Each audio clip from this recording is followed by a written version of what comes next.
Hey, what's going on, you guys? Keith Carnes here, and today I wanted to make another Chris Benoit video here. And the reason I'm doing this, I was kind of torn on doing this. I wasn't very sure if it was something that I actually wanted to do, but I decided I wanted to because it kept coming back into my mind. I've been doing a lot of reading on the Chris Benoit tragedy ever since I uploaded that conspiracy theory video. Going over the theory that Chris Benoit was framed and murdered, which of course I do not believe was the case at all. I do believe what the police said was true. I do believe Chris Benoit was solely responsible for the murders and his own suicide. So today I want to look at the fact of Chris Benoit's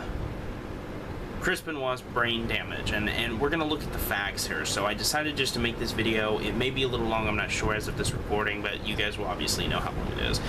But I'm going to try to get through this as quick as I can. So I kind of scoured the internet. I found the most interesting things.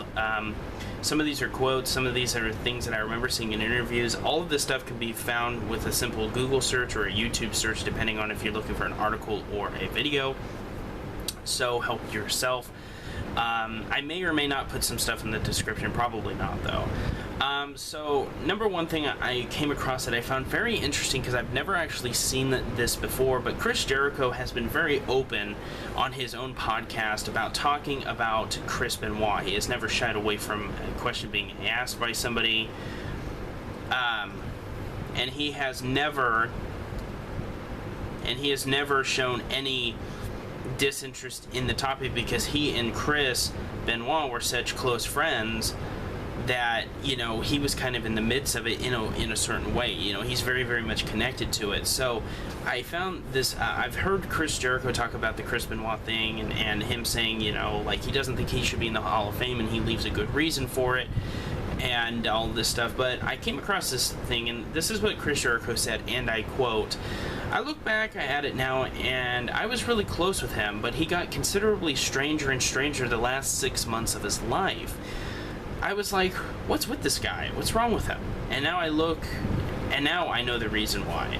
It's because his brain got worse and worse," end quote. So that is Jericho saying that he noticed a significant change, a big enough change to where he noticed that Chris Benoit wasn't the same guy that he was all those years that they knew each other. I mean, these guys had great matches at the beginning of the millennium, you know, back in 2000 and 2001 and stuff.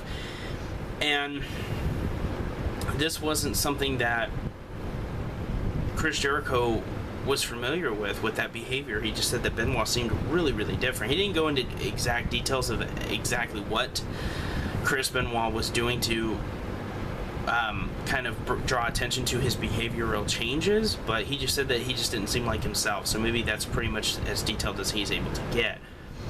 Next up on my list is, I wrote, his brain looked like an 80-year-old with Alzheimer's. His brain also showed strong signs of dementia, which is known to cause very erratic and even violent behavior.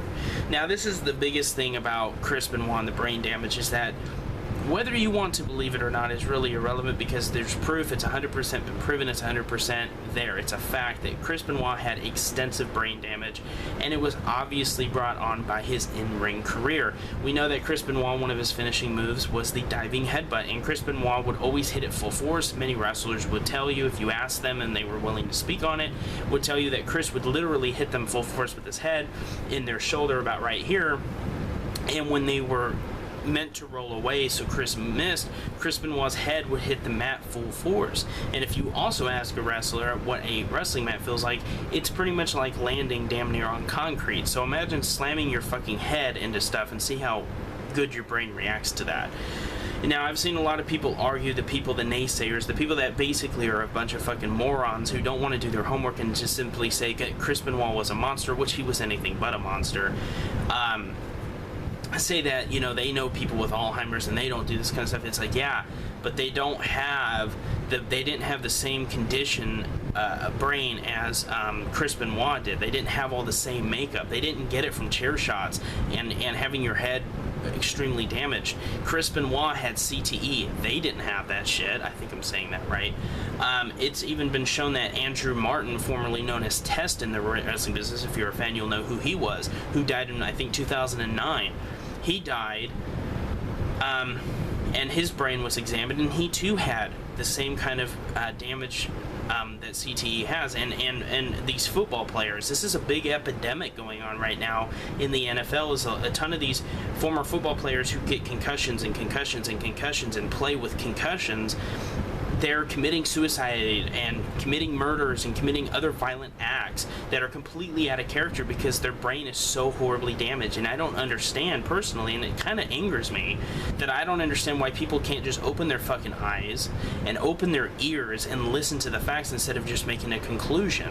And I think that Vince McMahon calling Chris Benoit a monster is one of the most ridiculous things Vince McMahon has ever done. I like Vince McMahon, and I love his company, and I love what he's done with wrestling for the most part.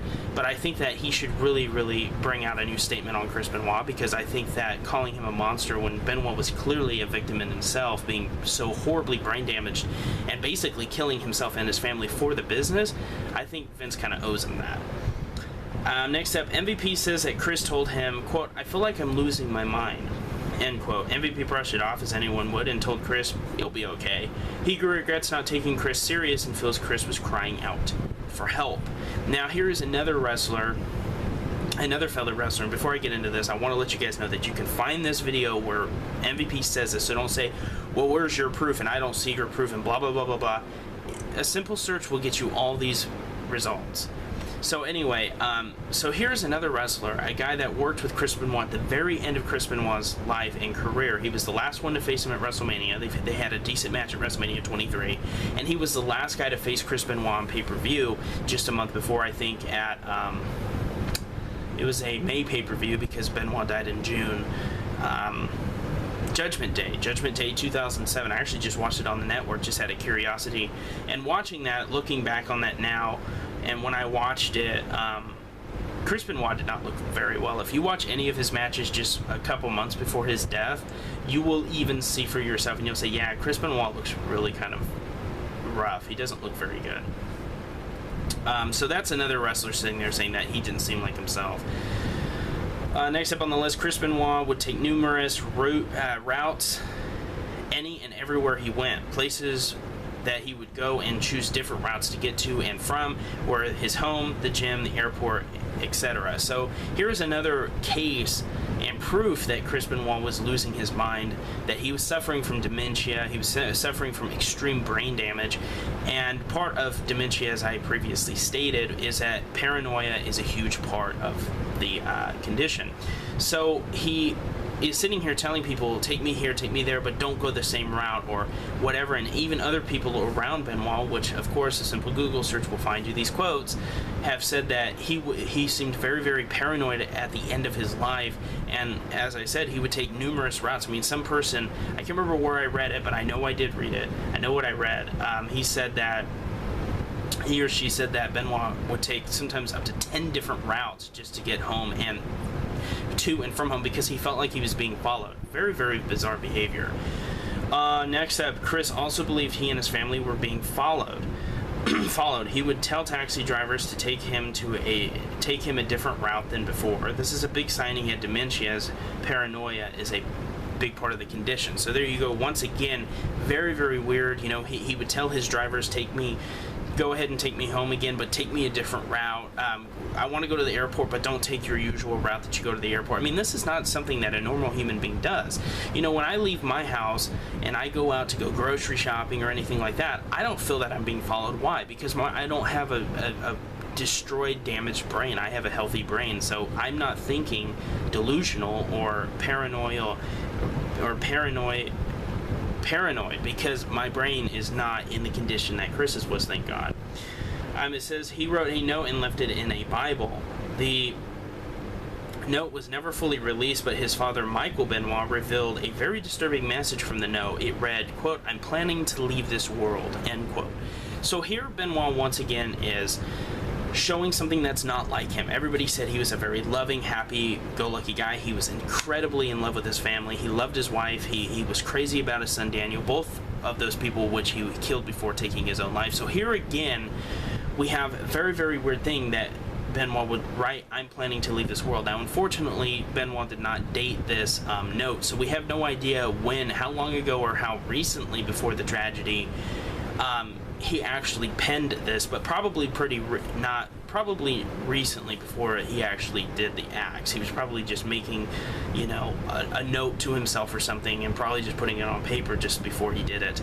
And that right there, it always sticks in my brain. I'm planning to leave this world. Those are the exact words that Benoit wrote, and that's something I'll never forget. It's just such a heartbreaking thing to know that he knew he was going to go out. Next up, Benoit was never able to overcome Eddie Guerrero's death in 2005. He started reading the Bible and would write Eddie letters as if Eddie was actually going to read them. So here's another part of Chris Benoit's deteriorating condition as he started getting worse and worse and worse as time went on. And here he is writing a dead person notes, and he would actually write it like he was sending a letter to the person, Eddie Guerrero in this case, and that's not normal behavior. Somebody may say, God, I miss you so much, Eddie, and this or that, but if you see some of them, you can probably find them, but I've seen them myself. If you see some of the letters he wrote to Eddie, it was like he was actually going to put it in an envelope and send it to Eddie Guerrero himself. That's not normal behavior. Next up on the list, we are almost done. Number 8 on the list, when more of his friends died in 2006 and 2007, he was quoted as saying by a fellow wrestler, quote, "I can't take losing all my friends anymore." So here, once again, Chris Benoit is once again expressing that everything is just taking its toll. He can't take it anymore. And anybody that hears that, you don't think much of that. It's like, God, I don't know how I'm going to take this anymore. But I think this honestly was a big contributor to what happened that fateful weekend. I think what happened was Chris, mixed with his horrible brain damage and paranoia, I think also his depression was just overflowing. Tons of his very close friends were dying and had died just months before the tragedy happened. And I think this was a huge contributor to why Chris did what he did. Okay, so this is a really cool thing here, written by the recently late and very, very amazing, rest his soul as well, Roddy Piper, who just passed away, as I just stated.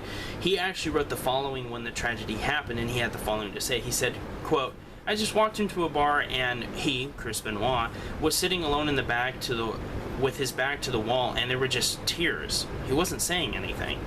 There were just tears streaming down his face, and I just sat down and asked, 'How you doing?' He says, 'You want a drink?' I respond with, 'Sure.' I said, 'Sure.' 'Let's go on up, Chris.' I took him up to his room, tucked him in. I didn't know what else to say about that," Piper said, his voice crackling. So he's starting to kind of get emotional at this point. He said, Piper went on to say, "He was a good man. Piper still regrets not doing more for his friend. You know what the problem was? Nobody reached out, including me. Nobody reached out. How many signs can you give?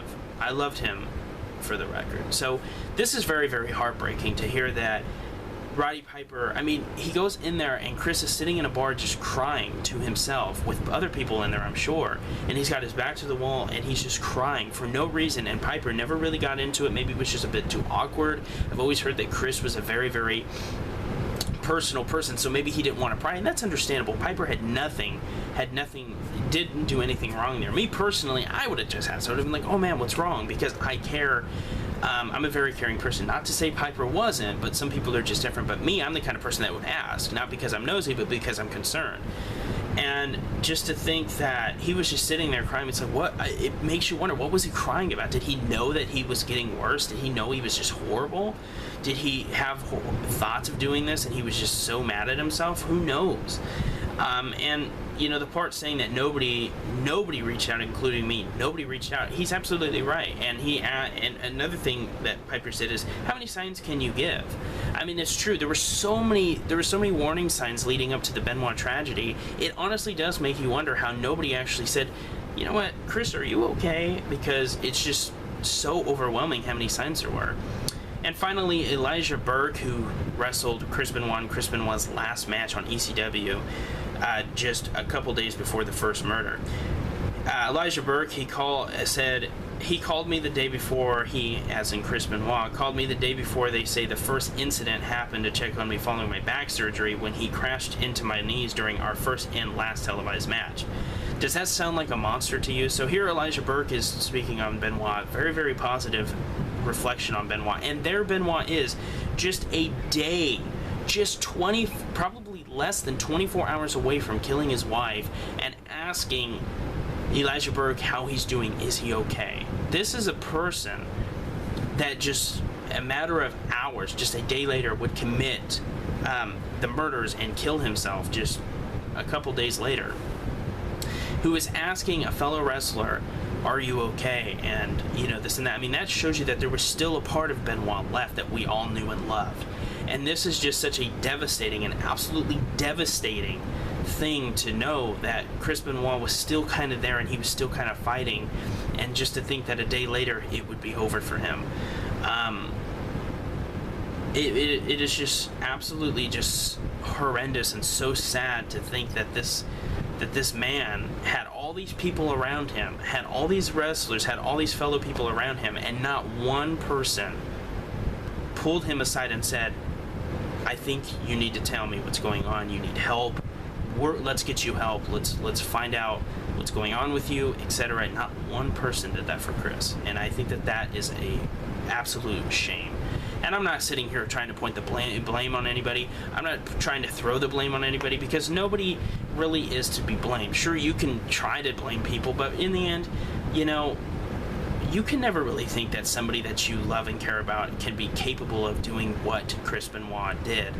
But in the end, you know, this is a huge learning event for everybody in the wrestling business. So I hope that in the future, if a wrestler comes along and he's suffering from brain damage and he tells you these signs are starting to show up, I really hope that they pounce on that right away before another tragedy like this happens, because the best way to prevent his horrible things from the past from happening is remembering them. And Chris Benoit should never be forgotten, and nor should his horrible, horrible condition that he was in at the end of his life. And I just think that it's absolutely just devastating that Chris Benoit basically killed himself as a result of doing what he loved. And, you know, Nancy Benoit and Daniel Benoit should never be forgotten either. They were unfortunately victims of this, but like I said, they were all victims. And I think that Chris, I don't feel that he can be blamed. I just don't feel that is a really fair thing to do. And it's just really sad. It's just really sad. So I'm going to go ahead and wrap it up here. This is going on way longer than I actually wanted it to, but it's just so interesting, and I just wanted to give you guys all my thoughts and all the details. I hope this cleared up the brain damage deal here. It's not a fucking theory. I'm not going to sit here and say the brain damage theory. Benoit had brain damage so severe that this was not a shock to them. Once they saw how bad his brain was, they weren't shocked that he did what he did. I mean, they actually said that. So I just think that it's just too bad. It's just too bad that Benoit didn't get the help he so desperately needed. And wherever he is, I hope he's at peace. I hope he's with his family, and I hope that they're all at peace. So rest in peace to the Benoit family. Like I said, wherever they are, may you all be at peace. This is Keith Carnes. Thank you so much for watching, and I will see you guys in a future video. Take it easy.